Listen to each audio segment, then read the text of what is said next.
नमस्कार दोस्तों सोचने से कहाँ मिलते हैं तमन्नाओं के शहर, चलना भी जरूरी है मंजिल पाने के लिए। आज अपन बात करेंगे भारतीय इतिहास की। ये वीडियो आपको इतिहास समझने में अत्यंत सुविधाजनक रहेगा।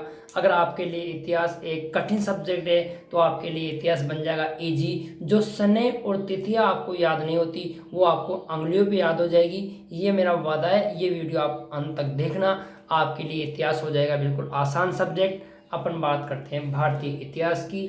अगर आपने अभी तक इस चैनल को सब्सक्राइब नहीं किया है तो सब्सक्राइब करें और लाइक करें।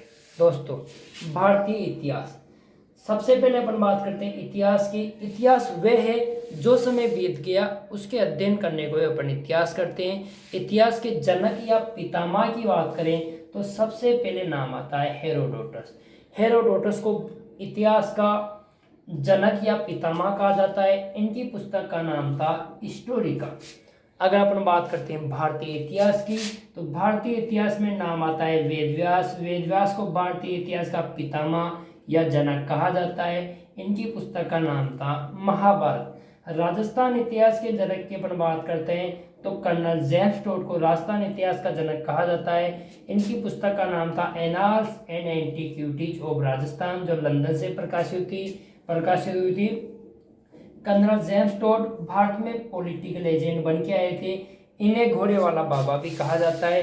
अपन बात कर रहे हैं भारतीय इतिहास की। भारतीय इतिहास में अपन बात करते हैं तो सबसे पहले नाम आता है भारत का। तो अपन बात कर लेते हैं भारत के नामकरण की। भारत के अपन नामकरण की बात करते हैं तो देखो दोस्तों, ये इंडिया है और ये भारत के एक उत्तर के अंदर एक नदी बहती है, इसे सिंधु नदी कहा जाता है।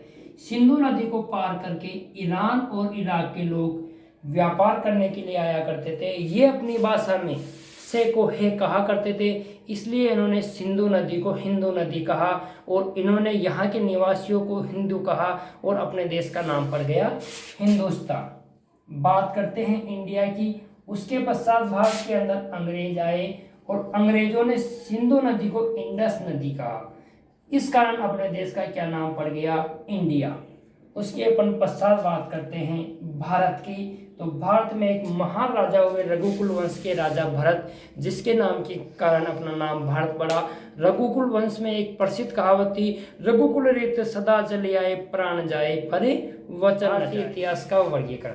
दोस्तों, भारतीय इतिहास का 4 भागों में वर्गीकरण किया गया है।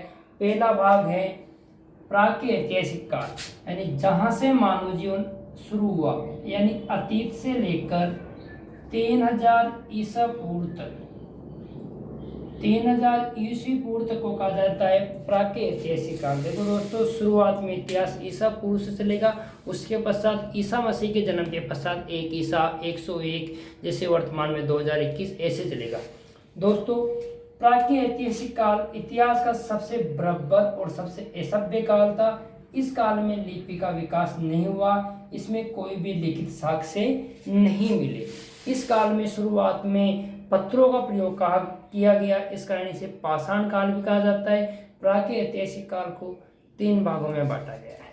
सबसे पहला पूरा पाषाण काल, मध्य पाषाण काल, उत्तर या नव पाषाण काल। इसके पश्चात मध्य पाषाण काल में यहाँ से पशुपालन के भी साक्ष्य मिले हैं, जैसे राजस्थान के अंदर बागुर भीलवाड़ा से मिले हैं, जो मध्य पाषाण काल से संबंधित सभ्यता है। दोस्तों, अगला काल है आंध्र ऐतिहासिक काल। आंध्र ऐतिहासिक काल की शुरुआत होती है 3000 ईस्वी पूर्व से और ये चलती है लगभग 600 ईस्वी पूर्वी तक, ईसा पूर्व तक। आंध्र ऐतिहासिक काल 3000 ईसा पूर्व से 600 ईसा पूर्व तक चलता है। इस काल में लिपि का विकास हुआ, वह चित्रात्मक लिपि थी जिसे पढ़ा नहीं गया, इसलिए इस काल में लिपि का विकास हुआ, परंतु वो लिपि अपठनीय थी। यह काल 2 भागों में बांटा गया है, सिंधु घाटी सभ्यता काल और वैदिक काल।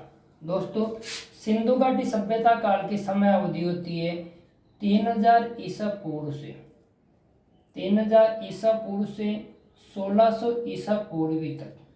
दोस्तों, कई बुक्स में आपको ये तारीख अलग मिलेगी, हिंदी साहित्य अकादमी की बुक्स में अलग मिलेगी, कई राइटरों की बुक्स में अलग मिलेगी, परंतु लगभग सही समय यही है जो मैं बता रहा हूँ। इतिहास में आपको कई चीज़ें अलग अलग जगह अलग अलग मिलेगी, परंतु इतिहास एक समझने का सब्जेक्ट है। ये एक हिंदी का सब्जेक्ट नहीं है कि जिसमें अपन अशुद्धियों को देखें या कौन सी प्रिंटिंग मिस्टेक कहाँ क्या आ रही है इसको देखें, अपने पूर्ण विश्वास के साथ देखें और देखते रहें।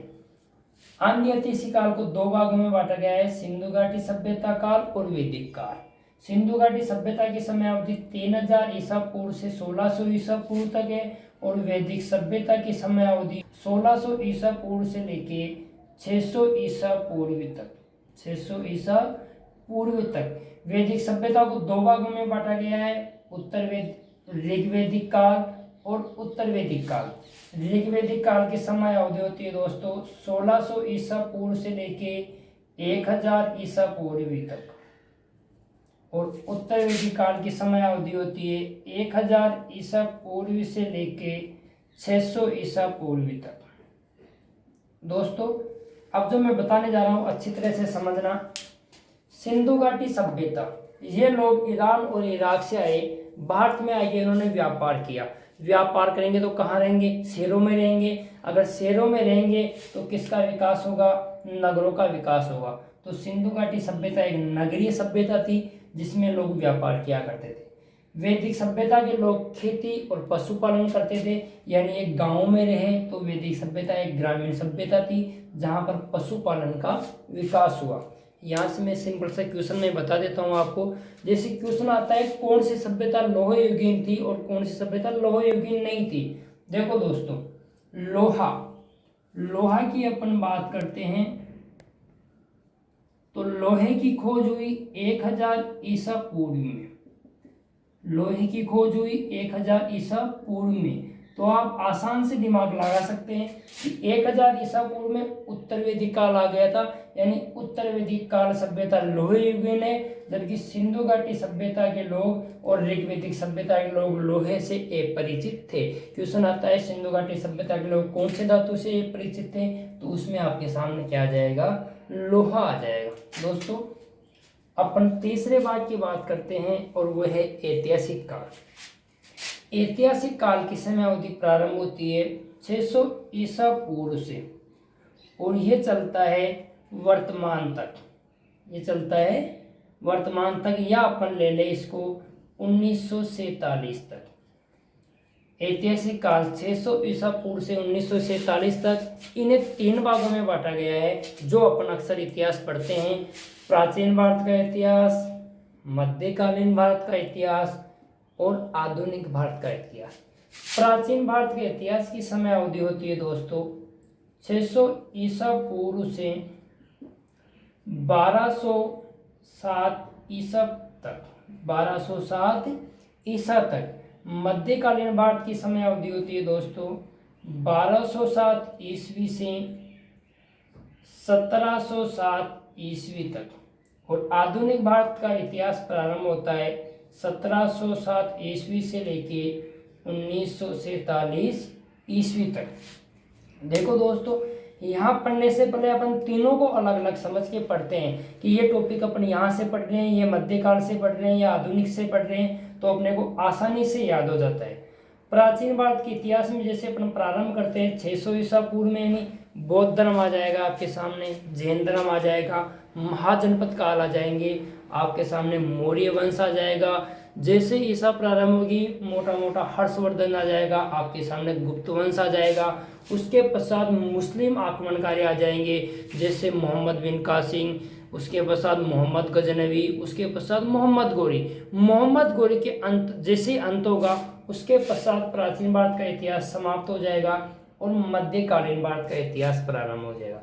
मध्यकालीन भारत के इतिहास में दो ही चीजें आएगी, दिल्ली सल्तनत और मुगल साम्राज्य। दिल्ली सल्तनत में आपके सामने 5 वंश आ जाएंगे जैसे गुलाम वंश, खिलजी वंश, तुगलक वंश, सैयद वंश और लोधी वंश। उसके पश्चात मुगल साम्राज्य में आपके सामने आ जाएंगे जैसे बाबर आ जाएगा, हुमायूं आ जाएगा, अकबर आ जाएगा, शाहजहां, जहांगीर, औरंगजेब और अंतिम शासक बहादुर शाह जफर। और औरंगजेब की मृत्यु के साथ ही मध्यकालीन भारत का इतिहास समाप्त हो जाएगा और प्रारंभ हो जाएगा आधुनिक भारत का इतिहास। आधुनिक भारत के इतिहास में प्रारंभ में जैसे ब्रिटिश ईस्ट इंडिया कंपनी आ जाएगी, विदेशी जातियों का आगमन आ जाएगी, फिर ब्रिटिश ईस्ट इंडिया कंपनी के शासक गवर्नर जनरल आ जाएंगे। उसके पश्चात भारत का प्रथम स्वतंत्रता संग्राम 1857 की क्रांति आ जाएगी। उसके पश्चात आपके सामने कांग्रेस आ जाएगी। जैसे ही कांग्रेस खत्म होगी नरम दल गरम दल आ जाएंगे। फिर आपके सामने गांधी युग आ जाएगा और फिर आपके सामने भारत का स्वतंत्रता संग्राम आ जाएगा। उसके पश्चात अपन बात करते हैं दोस्तों, आजकल एक इतिहास का भाग चल रहा है समकालीन भारत का इतिहास। उसमें मुख्यतः अपन 3 या 4 चीज़ें देख सकते हैं। जैसे नेहरू युग, जवाहरलाल नेहरू जी का काल आ जाएगा। इंदिरा युग, प्रधानमंत्री इंदिरा जी का काल आ जाएगा। उसके पश्चात मनमोहन काल आ जाएगा और वर्तमान में मोस्ट इम्पोर्टेंट मोदी युग यानी मोदी काल आ जाएगा। यह है दोस्तों भारत का इतिहास। अगर अपन इसको डायग्राम बना के या वर्गीकरण करके पढ़ते हैं तो अपने को इतिहास आसान हो जाता है। जो भी टॉपिक पढ़ रहे हैं तो अपने को पता होना चाहिए कौन सा टॉपिक कहाँ से पढ़ रहे हैं। अगली अपनी क्लास चलेगी तो उसमें आप जैसे कहोगे वैसे हम आगे बढ़ते रहेंगे। जैसे कि अपन बात करेंगे आंध्र ऐतिहासिक काल में सिंधु घाटी सभ्यता पढ़ लेंगे। सिंधु घाटी सभ्यता में भी अपन सभी सभ्यताओं को अलग अलग पैटर्न से वर्गीकरण करके अलग अलग जगह डाल के ऐसे पढ़ेंगे कि आपको अच्छी तरह से याद हो जाएगी। प्राचीन भारत, मध्यकालीन, आधुनिक सभी की क्लासें लेंगे। अपन राजस्थान की भी क्लासें लेंगे। दोस्तों आपसे मोस्ट रिक्वेस्ट है कि हमारे चैनल को आप सब्सक्राइब करें, लाइक करें, शेयर करें। मैं आपका अपना RR काटवा। आप सभी का तहे दिल से धन्यवाद।